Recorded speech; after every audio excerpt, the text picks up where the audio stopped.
identity.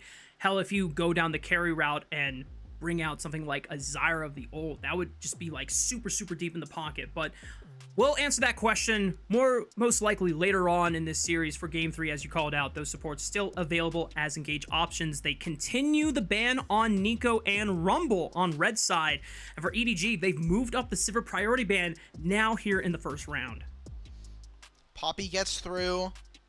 Trundle is also a champion that is no longer, under a lot of threat. There's no Jarvan. And some of the tanks have also been gotten rid of, so this could also be an AP jungle game coming on through. I know Xiaohao has been teasing some champions through his hovers. We've been getting a lot of Evelyn tonight. Hasn't locked it quite in. So what is JDG's last ban? I think it's been surprising that neither of our teams have felt comfortable with a Nico ban, even EDG banning it on blue side in one of our games. So here's the gambit that is being thrown out. EDG preemptively banned Shun's Kindred, which not only is a signature champion for our jungler here on JDG, but also a great answer into Trundle historically.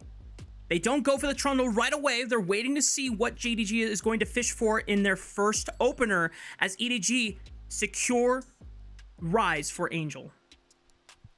There's that support priority, and Xayah hasn't been taken. We could just get a Xayah Rakan, make it easy for Peyz and Jewel to play.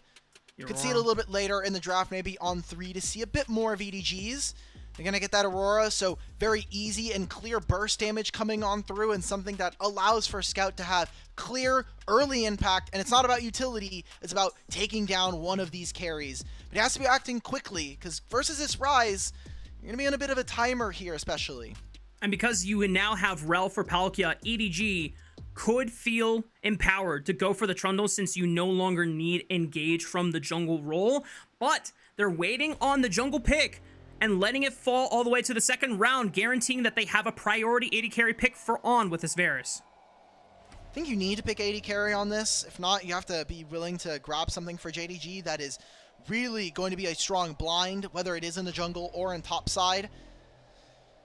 MF has been a scary pick in the LPL, not just from win rates, but historically for JDG, MF has been kind of a plague. I remember their last game of Split 1 playoffs versus Top Esports, they put Peyz on this champion, weren't able to get an early advantage, and got steamrolled here.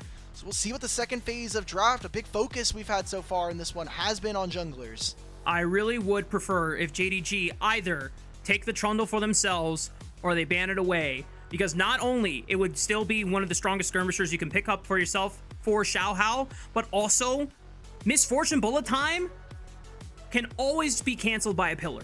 And it is just way too costly of a cooldown to be expended by a basic ability.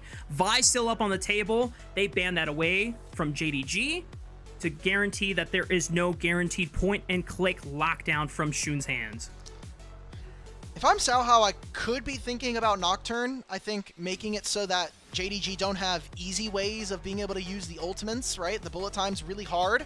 Nice JDG agree with that sentiment and go for the ban themselves. Remember, they have first pick coming out of this, so is this going to be a blind coming in for our jungle or our top side? I know we've been talking a lot about Trundle, but maybe getting a champion here like an Aatrox for Xiaoxu could be something that they could look towards. And they could further wait out the Trundle pick. I still think that it gives a lot of agency to disrupt Peyz's ability to get off those big AoE ultis with the bullet time, but they are paying a lot of respect to Shun's carry champion pool with the Nefiri ban as well. So now, when you look at Shun's pool, there's Skarner, there's Sejuani for tanks, but I don't know if he wants to pick a tank for himself. This Jax could be flexed for either Shun or Xiaoxu, which is a great way to keep your cards hidden here on JDG's side. Yeah, theoretically, we could get flex. Imagine it is going to be a topside blind, because there is not too many answers, I think, that ZDZ has shown. Aatrox is probably going to be the most likely, but even that's not that great of a matchup. You could see a Gragas top lane here, I think could be very disruptive towards what JDG are showing. And let's see if we're going to get that Trundle. So far, EDG are showing me a team composition that is going to really thrive and making sure that they can keep their opponents at mid-range. The Rel is going to be a great stopper. This Trundle now is going to be a great stopper as well. And with Rise and Varus, you want to try to play that mid-range incredibly strong. It is all about JDG and the explosiveness that this composition is showing. Gangplank would be spicy. It does put all the pressure on the Parukia to be the sole engager for EDG.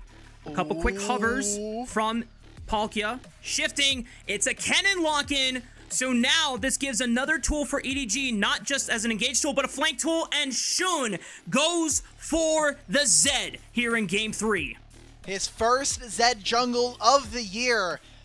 Gonna have to be a carry performance. I think he played rather well on the Qiyana. Can he do it now? And again, this feels like it should be a Xun meta with him trying to be a carry, trying to abuse his gold leverage. And from JDG, Raafaa, I look at this lane and I look at these lanes right now. Top lane can be a bit difficult, but you can find all-ins with the Jax. Aurora can be very, very slippery and very dangerous, but versus a Ryze, lockdown is aplenty. I need to see JDG play a strong early game and turn that snowball this lead into a good mid-game position. Just like in Game 2 we saw with the Qiyana for Xun.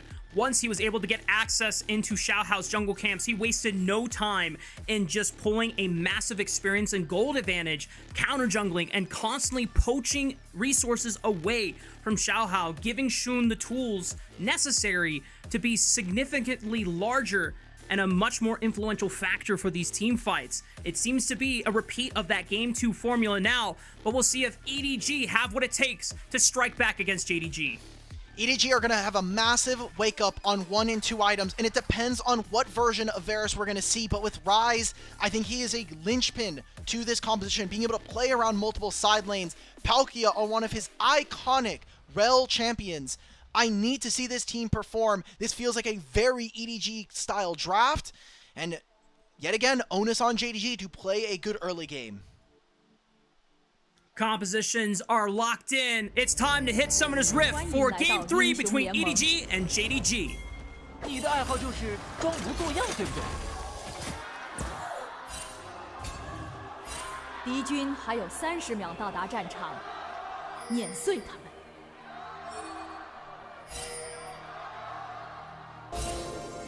Got some time here, Raafaa. Can we talk about the historical precedents of this series? Not just internally, but we haven't seen it through the regular season, and obviously there's a coaching staff change starting off Split 3. Clear Love having to play a best of 5 against EDG. I think there's a lot of history there.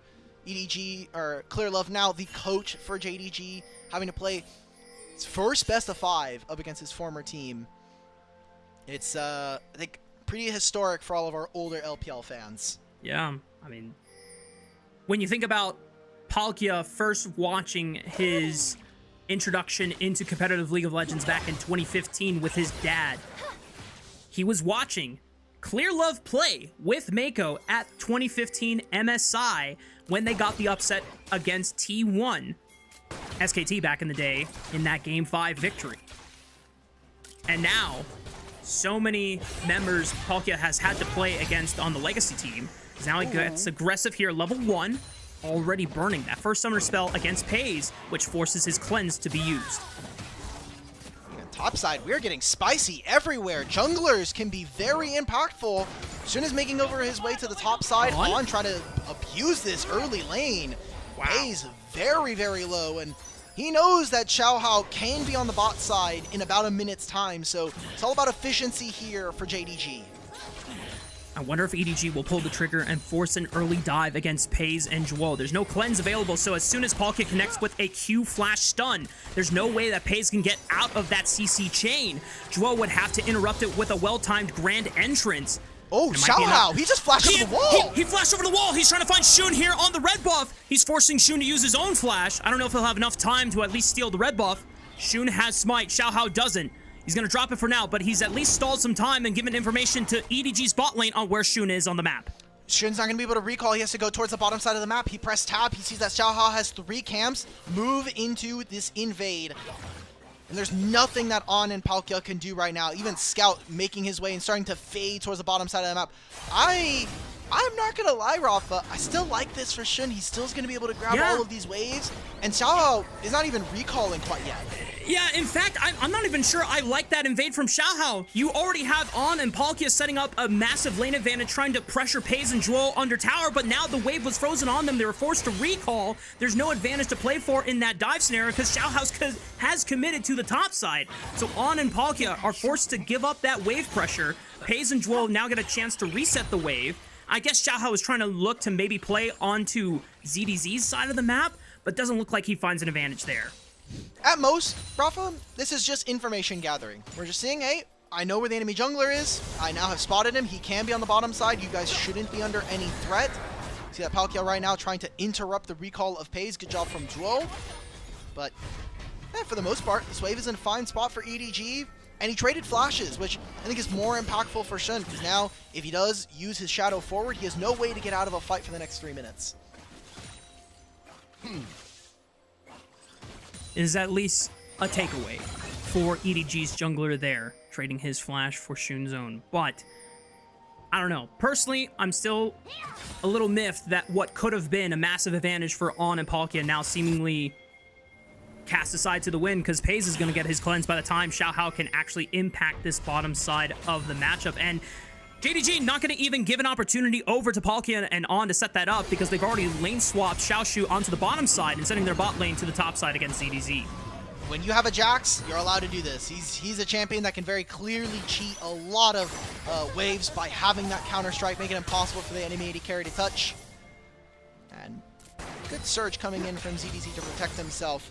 We look back at the jungles, though. Shun is still doing pretty fine for himself. He got double longsword. He just got his second respawn of those raptors. He's now going to move into the top side jungle with Zhuo at his back. He can track Xiaohao. So he's going to lose this Grom more than likely. ZDZ is not even anywhere close to level 6, so can't really back up his jungler in this position. Xiaohao will most likely forfeit this camp. It doesn't look like JDG are going to press their advantage here. Maybe trying to look at mid lane first. Zhuo and Peyz were all rotating over, just in case Scout was ready to make this lane volatile. He pops between worlds for a big chunk onto Angel's health bar here. Not the biggest trade, but at least puts Angel below 50% HP, might give Scout a free recall here. Exactly. And Scout can now use this time, because the ultimate will be up by the time those grubs spawn in 2 minutes. So he'll be able to recall first, has a lot of movement speed as well, gets himself Faded Ashes, not bad. Angel has to get a lot of assistance, and that's why we see Parukia in mid lane. Let him get his wave in, get this recall through. Good punish, I think, from JDG. The laners right now are doing a strong job of pushing their opponents and allowing for JDG to play with priority in certain parts of the map. Yeah, decent problem solving, as it looked like ZDZ was most likely getting the better of Xiaoxu, or at least putting him in an uncomfortable state, and definitely Peyz and Zhuo were succumbing to Parukia and On's aggressiveness in the laning phase. By shifting away from this Varus and Rel, they've been able to still excel in the farming department. Maybe a fight here on the bottom side of the map. Scout caught by Parukia, but he's able to just use the W to leap back to safety. And Shun just casts them aside, using the Living Shadow as a deterrence. On has to be very careful. When you're playing into Jax as an immobile AD carry, your flash is the only way you're getting away from Leap Strike here. So when Parukia shows on mid, that is Xiaoxu's angle to walk forward. Oh, but well-timed roam from Parukia. Maybe it's a bait into Xiaoxu, but he pops the Grandmaster's Might, so he's not going down anytime soon, and Zhuo is here to back him up just in case. Maybe a Grand Entrance flash here? No, not even needing the flash. Just decent knock-up here on the On, chunking his health bar, but not enough for Xiaoxu to find an opportunity. Xiaohao is going to be here. He's going to take over this wave. ZDZ as well. I thought maybe there was an angle for Dragon, but EDG are going to instead reset, move their laners towards top side. Actually, maybe even move On and Parukia into mid lane. Angel's just cowed a wave mid. He's going to now shift over to top side. Yes, no teleport. Same thing for Scout, who's going to go and try to match this. So junglers are just going to clear all their top side camps and then look to fight. Level 6s for both of them, I think, is really, really key. Xiaoxu jumps right onto ZDZ's head. Decent trade with that Counter-Strike and Leap Strike combo there. ZDZ just doing his best to endure the laning phase, as we're about 10 seconds away from the grubs spawning on the top side, where Parukia and On have first move into the river. Xiaoxu not having Grandmaster Might does mean he can't really find too many all-ins versus this Kennen. I think you can classify this lane a win if ZDZ uses his ultimate to try to find something on the Xiaoxu, and Xiaoxu ends up living. But with JDG being a bit late here and EDG immediately being first on the waves, this does open up at least a 2-grub start. They're going to pull it out since they know there's a ward here. You can see it's a little difficult as this misfortune early on to deal with what is, we didn't touch on, a poke Varus here for On with the Halo Blades and Serrated Dirk being built up first. Yeah. Keystone choice giving On just a little bit of all-in threat, opening with those very rapid 3 auto attacks before the full combo comes out. Scout might be in trouble here. Pops the W into the Between Worlds, able to escape away from Angel and Xiaohao before the Trundle is able to close in. Yep, just getting that ultimate. Does mean the next minute and a half, I think EDG can maybe look towards the Dragon, but they have 3 grubs.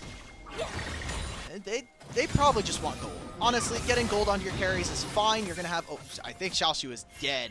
This could be a very elaborate bait, though, with Shun in the area. But Shun's like, okay, we got to do this now. My camps are going to respawn in about, like, 15 seconds, brother. Let's get a move on. ZDZ forcing the opportunity, slicing Maelstrom right on top of Xiaoxu's head! And just like that, Shun had one window. He didn't want to wait around, and ZDZ is able to punish. ZDZ is not even the best top laner out of Group Nirvana if you look at our votes. Solo Kill ended up getting that one on both ours and the official broadcast, so now this is a wave that they'll be able to play on. Xiao's nowhere near this objective, but now opens up a potential timer around the top side. Remember, they're the ones with 3 grubs, so EDG, anytime they get alone with turrets, anytime that they can try to make the map a little less even, this should be gold going into their back pockets. Especially when you have a Trundle on your side. Anytime Xiaohao wants to show up into a lane with a turret, they can make short work, sieging it to absolute rubble. Parukia is also here for the potential dive. Scout still doesn't have his ultimate available. Pillar interrupts the recall. Scout knows that he's in trouble. Juo is trying to book it to the top side of the map to see if he can bail out his mid laner. Scout still has a flash to play with, gets rooted by the Rune Prison. The stun from Parukia sets it up, and Xiaohao bites him down to bits. And they can keep going for this. It's only Juo. You see that Shun is in the red buff right now. They can realm warp if they feel it. 2 turret plates going over, maybe a third. On's gonna pick up this mid wave.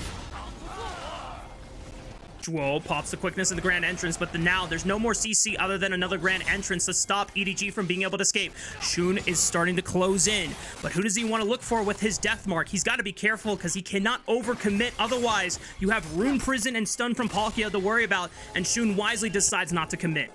How much more does Xiaohao get? Because Angel's actually walking all the way back to base. He wants to catch this next wave. This could be the death of him. Okay, gets an teleport immediate coming teleport. in for Parukia. All right, he clears the minion wave, so this is fine. Angel really needs to be able to get a reset, and he has to not spend any of this gold, and we still have Dragon available on the bottom side of the map. Our team's starting to avoid this as we're just playing the other side, trying to get ourselves gold and experience. I know that JDG consciously opted into not going for the grubs so that Shun could get a sizable camp lead on this Zed. It was what... Hang on, Parukia going in onto Peyz, forced the cleanses out, but he's still got a flash. Joel is able to battle dance to his AD carry partner just to make sure that he has enough HP with the shield to survive the engage. Yeah, but Raafaa, what have we seen in this game, and more specifically throughout the series? The solo lanes of JDG are starting to crumble here. There was that solo kill onto Xiaoxu, so then that allowed for EDG and the rest of the team to make that play on the top side, give them some alone time on that top tier 1. They find that pick onto Scout, which then obviously opens up some time there, so I think JDG, they need to be able to reinforce themselves. This is Xiaoxu getting at least a turret plate back for himself, but he does have teleport, but he's a lot weaker than a Kennen going into a team fight. Yeah, Kennen has a full proto belt. Meanwhile, Xiaoxu is still working on components for that Trinity Force, opted in for the Merc Tread just so that he doesn't die from another all-in from ZDZ. EDG doesn't look like they will be contested here. Shun is still trying to poke around, maybe with a ward over the wall, but doesn't have an opportunity to go back in with another W, and it is the first Dragon awarded to EDG. Oh, Shun is full clearing, but he is finding no angles here for his team. Xiaohao is just going to jump over this wall. Does take a fair amount of damage and HP out of Xiaohao.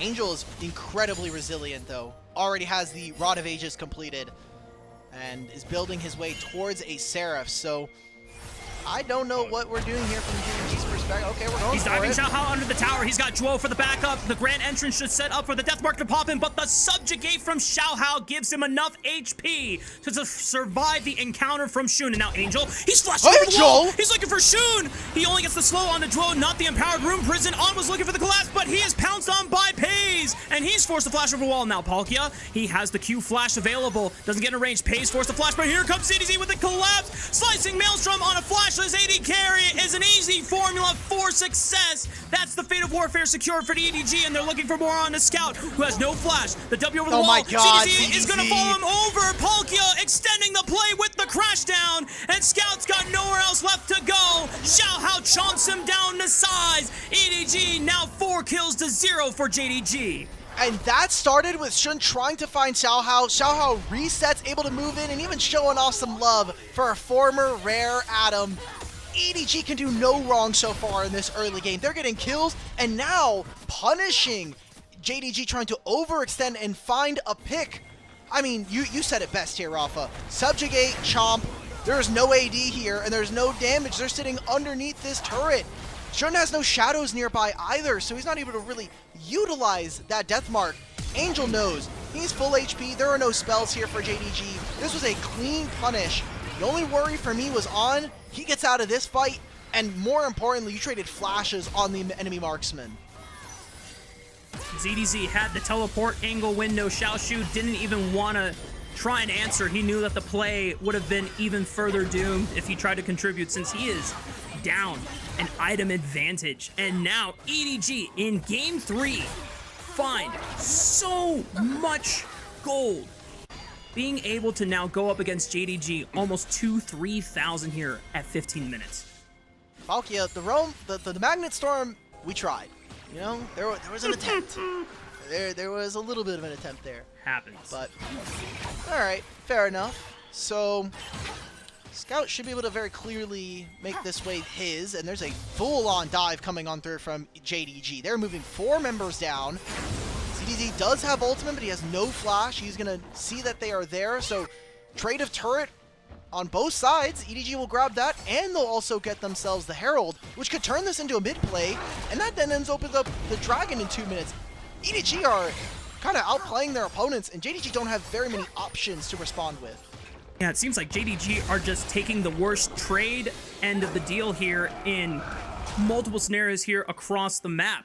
That's the first brick secure for EDG, and because they already got the Feat of Warfare, now that is Feats of Strength. So empowered tier 2 boots, access to the tier 3 boots across the board for EDG individuals, and they still have the gold lead for themselves as they get ready for the second Dragon in just a minute and a half time. Flashes are synchronized for both of our AD carries. Should have seen Parukia there. They're going to go look for a roam. No way. Should be fine. No ultimate now before this Dragon, I think, is a massive win. So great job from Parukia to know that his team has his back. Maybe they try to use the Herald here. I mean, you have 3 grubs. I don't think you have to be very picky about which turret you want. Yeah.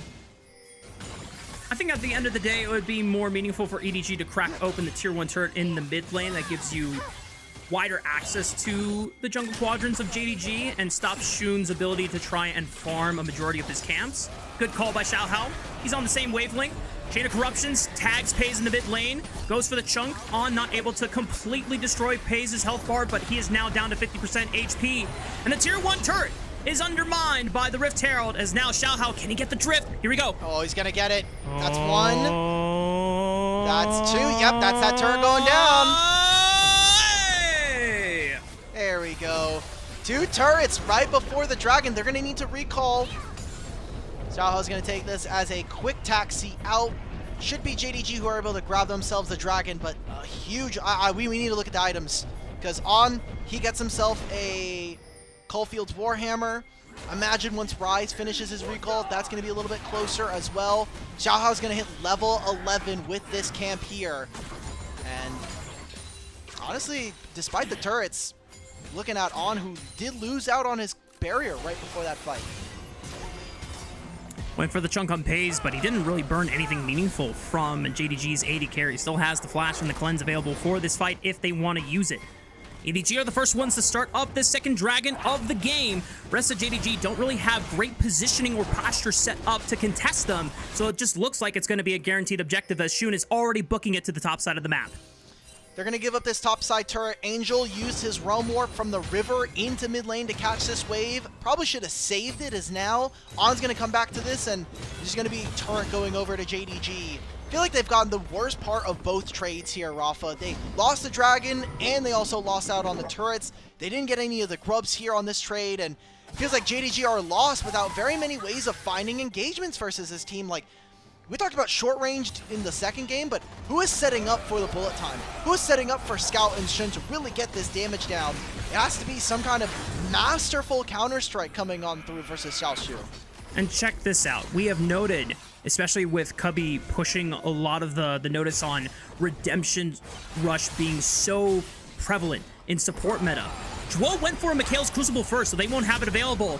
Xiaohao forces the Death Mark out of Xun. Xiaoxu manages to find a great counter-strike. The Magnet Storm and the Crashdown gives him the shield. He still survives, and Xiaoxu is punished. Zhuo can't even get the Ignite down on Parukia, as it's not going to take him out. He survives! EDG win everything here on the top side as the Slicing Maelstrom now finds Scout. Still stuns him in the Between Worlds, but it looks like he is able to escape barely with his life. And they lost so much from that. This is 6-0. JDG have yet to find a single kill in this game. The Crashdown remount from Parukia gets him a shield on that Ignite, keeps him alive, and there's an Otacon spawning in 20 seconds with Hex Tech portals, allowing for EDG to get right back out onto the map. This has been a dominating game number 3. One where, I'll be honest, Raafaa, if things had gone just a little different here for EDG, this could have been a 3-0 of a series. Yep, exactly. If JDG don't find that quick Otacon off of Xiaohao's unfortunate recall timer, Game 2 could have looked far different considering how well they defended the base multiple times.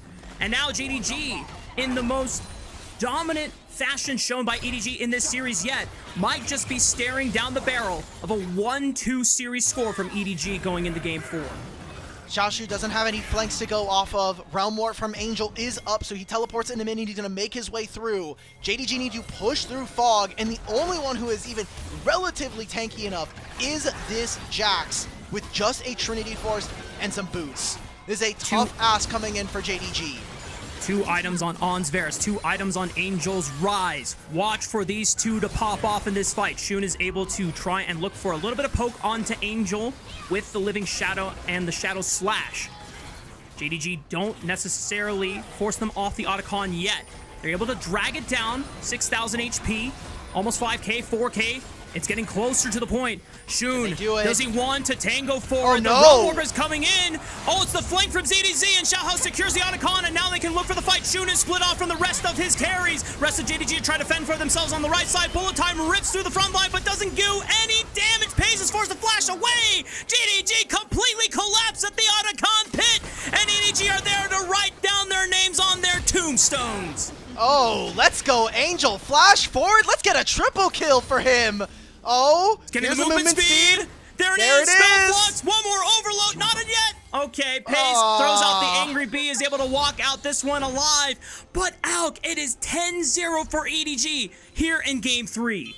And I want to watch this fight back because there were so many crucial small mechanics that we saw throughout that fight. No redemption available for Parukia the entire time, but Zhuo is sitting on a Mikhail's Crucible that gets absolutely nothing done, maybe minus a 250 HP heal.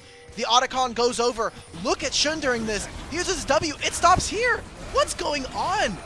This is a massive mistake from what is supposed to be a carry for JDG, and then the rest of this fight is a mere formality. They're locking up multiple different members. Xun does no ability, no damage for him to get down onto ZDZ or Xiaohao. Scout tries to find On, doesn't get anything there. There's a barrier. And what did we say coming in from this draft? JDG need to play a strong early game because you get 1 and 2 items on this EDG comp, and they're too tanky at that point. I mean, Rise has almost 3,000 HP, and now he has a Zonias. Even with something like a Zed jungle that can scale pretty darn well and have massive threat onto a backline carry, your Death Mark is only going to pop or threaten 1. EDG have like 3 carries, if not 4, considering how well Trundle can be able to just shrug off a lot of the burst damage from JDG in the first exchange of these big spells that JDG have on their side. And now Xiaohao, like you said, he's too tanky. There's too much HP on the side of ZDG's Kennen. They're way too far ahead now with the experience lead. It has been by far the most convincing game we have seen out of this EDG squad, and it's about to put them here on match point. The two roles that we were looking at coming into today, Angel versus Scout, and now where is On versus Peyz. Peyz, I think, limited in the options that he's had in this game as the Misfortune, but Scout, a complete vanishing moment here in the mid lane. This Aurora, who is typically one of the most impactful champions in the game, has one of the most impactful kits and usually can be a big team fighter. There's no legs to stand on for this composition. Scout yet again now missing versus his mid lane counterpart, and Angel not only leading player gold, but I think his map play and now here on this rise, he's going to feel rather empowered to simply just walk up to JDG's backline uninhibited. And Zhuo just might be under fire here, is able to get the battle dance over the wall. Something I'm very happy to see now that you mentioned Angel's performance here. One of the big things I called for, Angel looked way too timid in their game 1 opener against IG. But this time around, with his advantage, he has been pressing forward. He's been threatening JDG in their backline and using this advantage to give EDG the space necessary to continue pushing for these objectives. Now EDG have for themselves nearly a 8,000 to 9,000 gold advantage right before the Baron spawns. Will JDG ever kill this game? That is my question, because there's a lot of other things at hand here. We're most likely looking at us going into game number 4 with EDG having a 2-1 start here in the series, but can JDG at least find one? Because it is incredibly demoralizing, and I think a stamp of dominance after what was such a close game 1 and game 2 between these two teams, that they can come out, just outhands their opponents in a lot of situations and put them on the back burner. And you know what I think is the biggest reason why it looks so completely stark here in game 3 versus games 1 and 2? It's because Peyz just doesn't have nowhere near the same agency here on Misfortune that he did on Yunora and Lucian. You have so much more mobility on those two champions, able to try and bait out cooldowns, dash in and out, dodge abilities for yourself. Misfortune, if you try to unload your ultimate, you're a sitting duck. Clear Love told him, hey man, I need you to play Misfortune. Your team will get everything else done. Your team will set you up. That has been a huge problem. He lied. Oh my god, the Realm Warp is collapsing onto Shun. The Room Prison ensures that Shun has nowhere else to go. The jungler for JDG falls once again here in game 3, and EDG now move to a damning 10,000 gold advantage. Dude, EDG, they Realm Warp bottom lane, and then they have to immediately take a Jet 2 holiday over to the Baron. Angel's teleporting topside. We're just gonna get this Baron. We got 1 kill, and now we spent the next 25 seconds moving into the top side. JDG need to make the impossible happen.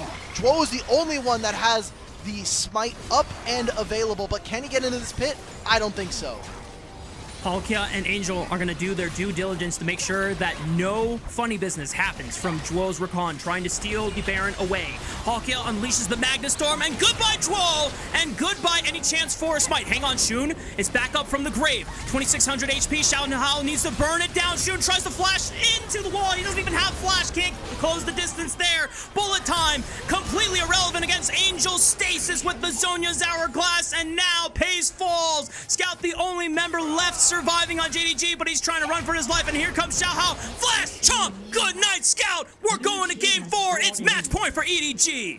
Parukia gives the one only kill that JDG might find in this game. 13,000 gold is the gold difference. It is only ZDZ and Xiaohao. On's gonna finally make his way over to this wave, but good job from Zhuo. He's pulling this minion wave, maybe stalling, out and they got it in him. Like you said, it is EDG finding an advantage yet again. Raafaa, it's happening. It's happening. Group Nirvana is finding a best-of-5 series win. They are 1 game away from proving history and changing it up against Group Ascend. EDG, in their most convincing victory yet, find absolute dominance against the 6th seed from Group Ascend, proving that EDG are more than just a Group Nirvana team. These guys have what it takes to try and make a run to the World Championship. Now, it's only one more game victory to at least give themselves a chance to get into the regional finals gauntlet at the very least via championship points. Let's actually go ahead and pull up that graphic. I think it'll be a good time to try and illustrate what happens if EDG win this series, where the point totals lie. Yeah, so for EDG, obviously, as soon as they win here, JDG are locked out of making it into the Worlds qualifier and done for the rest of this year. They would still need to make a pretty convincing run if they want to make it all the way into the regional qualifiers. I'm trying to take a look. The only kind of part of our foldy sheets that have them is they would require NIP to win the next series. They don't need NIP to win their next series, but there's a lot of really wacky stuff that has to go on. EDG would have to probably finish top 5 if they want a chance, and that one's even really questionable in my mind. So, I've done the math over on my second monitor before we got into this series. If EDG beat JDG, they guarantee themselves at least 40 points. And if they were to finish at 5th and 6th, as long as Ninjas in Pajamas do not win their series against anyone's legend tomorrow night, EDG will at least have the 6th most championship points. And that should put them, at the very least, in the regional finals gauntlet. That would be incredibly hype. I think if we could get EDG to Worlds, that'd be nice. If they could have chances at a postseason, it's incredible for this organization. And we got to look at their opponents now, Raafaa. JDG, a team that we slotted in very, very early on from a preseason perspective with their roster, even just the main core that hasn't changed, Shun, Scout, and Peyz. They should be, at the bare minimum, looking at a world slot. No, we didn't know if we were going to have 3 or 4 of them coming into this year. Thanks to MSI, obviously. We got to do a little bit more damage at the International coming up soon. But there is a likelihood. And with how they're playing here tonight, we kept hoping. We kept praying. We kept asking, when is JDG going to get it together? Well, now they have to win every game in this series if they want any chance of sniffing a postseason. Yep. A reverse sweep, well, technically not a reverse sweep, but a comeback from this point to push it to all the way to Game 5 and winning in that final game of the series would at least give JDG not only enough points to contest Ninjas in Pajamas, even if Ninjas in Pajamas made it over anyone's legend to the next round, and it would still be up in the air, but then EDG would not have a chance to go forward for a chance to run to Worlds. And when you consider the caliber and the resume on this roster, you already said it. International appearances was the expectation for this roster at the bare minimum. The fact that it could just all end tonight in a disappointing end, I think that just speaks volumes about this roster and this org.